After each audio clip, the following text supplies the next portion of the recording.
یہ بات آپ کی چلے ٹھیک ہے، لیکن اس کے باوجود بھی اگر ہم اس کے کارنامے دیکھیں کہ آج بھی اگر دنیا کا 100 انفلوئنشل پرسنس کی کوئی بک لکھتا ہے تو اس میں اس کا نام آتا ہے. پھر جو اس کے دوران حکومت میں جو اس نے اقدامات کیے ہیں، مثال کے طور پر جو ملٹری کیمپینز اس نے چلائی ہیں، ریونیو کا نظام ہے، پولیٹیکل ہے، ٹریجری کا، جوڈیشری کا، یہ جو اتنے ادارے اس نے بنائے. دیکھیں مثال کے طور پر ادارہ میں اس نے کچھ نہیں بنایا بھائی. اس کا جو سسٹم تھا عمر بن الخطاب کا، سر وہ یہ یہ تھا. تاریخ میں دیکھیں سن لیں یہ اس کے جو کمپین تھے ملٹری کمپینز، وہ کسی ملٹری کمپین میں اس نے خود شرکت نہیں کی. عمر کے آنے سے پہلے عرب لوگ، اکثریت عرب لوگ کیا تھے اسلام کے آنے سے پہلے؟ یہ ریڈرز تھے، یہ غارت کرنے والے لوگ تھے. عرب جو قبائل تھے نا، یہ پر ہو گیا فریز ہو جاتا ہے یہ بندہ. یہ ریڈ کرتے تھے، غارت کام ان کا غارت کرنا تھا. ایک قبیلہ دوسرے قبیلے پہ گئے، رات کی تاریکی میں حملہ کیا، مردوں کو قتل کیا، ان کا مال اور عورتیں چھین کے آ گئے. ٹھیک ہے نا. تو یہی سلسلہ ابو بکر نے مختلف قبائل سے میٹنگیں کی ہیں کہ بھئی آ جاؤ، ہم عورتیں لائیں گے، پیسے لائیں گے. کہاں سے؟ شام سے لائیں گے. ایران کا بارڈر کھلا ہے، وہاں سے لے کے آئیں گے، آپ آ جاؤ. تو ان کے پاس اب یہی جو ابھی اسلام سے پہلے غارت کرنے والے لوگ تھے، ابھی 2 سال سے مسلمان ہوئے، 1 سال سے مسلمان ہوئے، ان کو اب بہت ہی زیادہ لالچ دے کے تم میرے ساتھ بیعت کرو، یہ تمہیں ملے گا. انہوں نے ان کا ساتھ دیا ہے.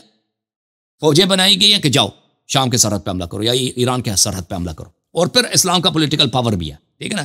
ایک تبلیغی ان کو موٹیویٹ کیا جاتا ہے کہ بھئی جو لوگ مذہبی ہیں، قبیلے کے جو سردار ہیں، وہ تو ان کو تو وہی کہ تمہیں پیسے ملیں گے، تمہیں عورتیں ملیں گی، وہاں سے ہم لونڈیاں لے کے آئیں گے نا، بہت سارا سونا چاندی ملے گا. ان کو تو پتہ ہے کہ اصل جو اس زمانے میں ٹریجری تھا، دنیا کے ثروت تھی، وہ عرب میں تو نہیں ہے، وہ شام میں ہے، ایران میں، مصر میں. ان کو تو پتہ تھا عربوں کو وہاں پہ جو چیزیں افسانے، مثلا ابھی جو ہے پاکستان کے لوگوں کو پتہ ہے کہ پاکستان میں ثروت نہیں ہے. ثروت کہاں ہے؟ ثروت امریکہ میں. ثروت کہاں ہے؟ پیسے کہاں ہیں؟ یورپ میں. ٹھیک ہے نا. اس زمانے کے لوگوں کو بھی پتہ تھی یہ باتیں، اچھی طرح سے پتہ تھی. جو ایلیٹس ہیں ان کو یہ وعدے دیا، جو عام لوگ ہیں ان کو جنت وغیرہ بھی وہ وعدے دے دو تو اس سے وہ موٹیویٹ ہو جاتے ہیں. ویسے بھی وہ اپنے سرداروں کے کنٹرول میں ہوتے تھے، قبیلے کے جو افراد ہیں. تو یہ ریڈ اس کا جو سلسلہ ہوا تھا وہ یہی سلسلہ ہوا تھا کہ انہوں نے بارڈر کے مختلف ٹاؤنز پہ ریڈ کیے تھے. وہ انہوں نے وہ لیے تھے. کسی ملٹری کمپین، ان کے ملٹری کمپین عربوں کا یہی تھا، ریڈنگ کا سلسلہ تھا کہ ایک چھوٹے سے قصبہ ہے، اس پہ حملہ کرو رات کو، وہاں سے عورتیں اٹھا کے لے کے آ جاؤ، مردوں کو قتل کرو آہستہ آہستہ. اور ریڈز بڑھتے گئے. پہلے مثلا شروع میں 500 کی فوج تھی، پھر 1000 کی فوج، پھر 1500، پھر 2000، 4000، 5000، اس طرح بڑے بڑے جگہوں کو انہوں نے فتح کیا. پھر آپ جو کہتے ہیں نا کہ انہوں نے بڑا سسٹم بنایا، کوئی سسٹم نہیں. اس کا سسٹم کیا تھا؟ عمر کا سسٹم یہ اس نے خود اس نے اپنے اس کے جو گورنر ہوتے تھے ان کو چور کے نام پہ پکڑ کے ان کو مارتا تھا کہ تم نے چوری کیا، آدھا پیسہ مجھے دے دو. وہ آدھا پیسہ لے کے اسے لیتا تھا خود. ابو ہریرہ کے ساتھ یہی کیا اس نے، سب اپنے گورنر کے ساتھ یہی کیا تھا اس نے، سوائے معاویہ کے اور قنفذ کے، ان دونوں کے علاوہ سب کے ساتھ یہی کیا تھا کہ تم چور. پھر انہی چوروں کو دوبارہ نصب کرتا تھا، یہ جو آپ کہتے ہیں اس نے بڑا سسٹم، کون سا، کس سسٹم کی بات کر رہے ہیں؟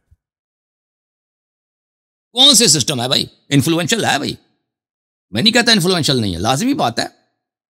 ایک شخص ہے جو اس نے پورے اسلام کو ہائی جیک کیا، پورے دین کو ہائی جیک کیا. ٹھیک ہے نا.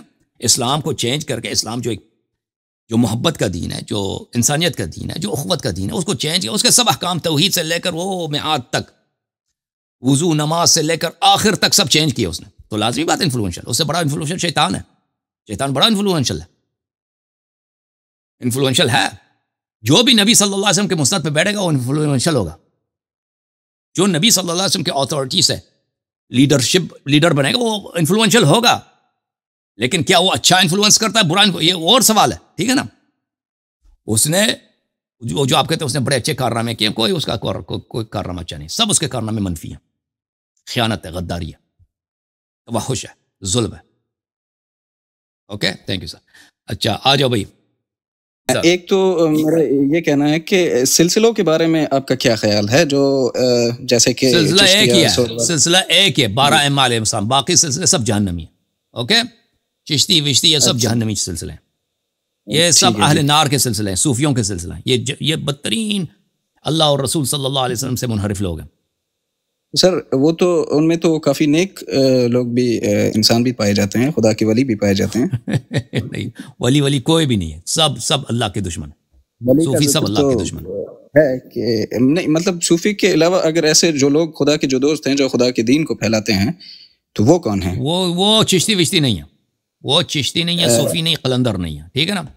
وہ جو اللہ کے دین کو پھیلاتے ہیں وہ شیخ صدوق رحمہ اللہ ہے، وہ شیخ خدا کا کلینی رحمۃ اللہ علیہ، وہ مجلسی ہیں. جیسے یہ لوگ جیسے انڈیا میں خواجہ معین الدین چشتی نے مطلب دین وہ صوفی ہیں، چھوڑ دو. تو آپ کا کہنے کا مطلب انہوں نے دین نہیں پھیلایا وہاں پہ؟ اچھا، انہوں نے اپنے لیے مریدیں جمع کیا نا، مریدیں جمع کیا. صوفی حضرات کو دیکھیں، صوفی حضرات آتے تھے، صوفی حضرات کا طریقہ یہ ہوتا تھا کہ ظاہر میں یہ بڑے مقدس ہیں، ان کے عقائد اسلام کے خلاف ہیں، رسول صلی اللہ علیہ وسلم کے خلاف ہیں، اور یہ بڑے بڑے بادشاہ جو ہوتے تھے ان کو سپورٹ دیتے تھے، کیونکہ بادشاہ مسلمان تھے تو یہ مسلمان تھے. اگر بادشاہ ہندو ہوتے تھے نا، اگر بادشاہ ہندو ہوتے تو یہ ہندو کے گرو بن جاتے. تصوف کا ایک رنگ نہیں ہے، تصوف ان مسلمانوں میں آ جاتا ہے، مسلمان بن جاتا ہے، ہندوؤں میں جا کے ہندو بن جاتا ہے، کرسچن میں جا کے کرسچن بن جاتا ہے، یہودیوں میں جا کے یہودی بن جاتا ہے. سمجھ میں آئی نا بات آپ کی؟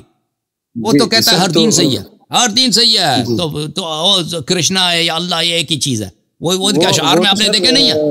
یہ جو انہوں نے یہ جو کہ آئے ہیں دیکھیں، وہاں پہ جو یہ لوگ درباروں میں بادشاہ حضرات ان کے مرید ہوتے تھے، ان کو پیسے ویسے چندے دیتے تھے، وہی بادشاہ اگر ہندو ہوتے تھے تو یہ ہندو بن جاتے ان کے لیے. جی سر، اشعار کا آپ نے کہا کہ ان کے اشعار تو اہل بیت کے بارے میں بہت ہیں.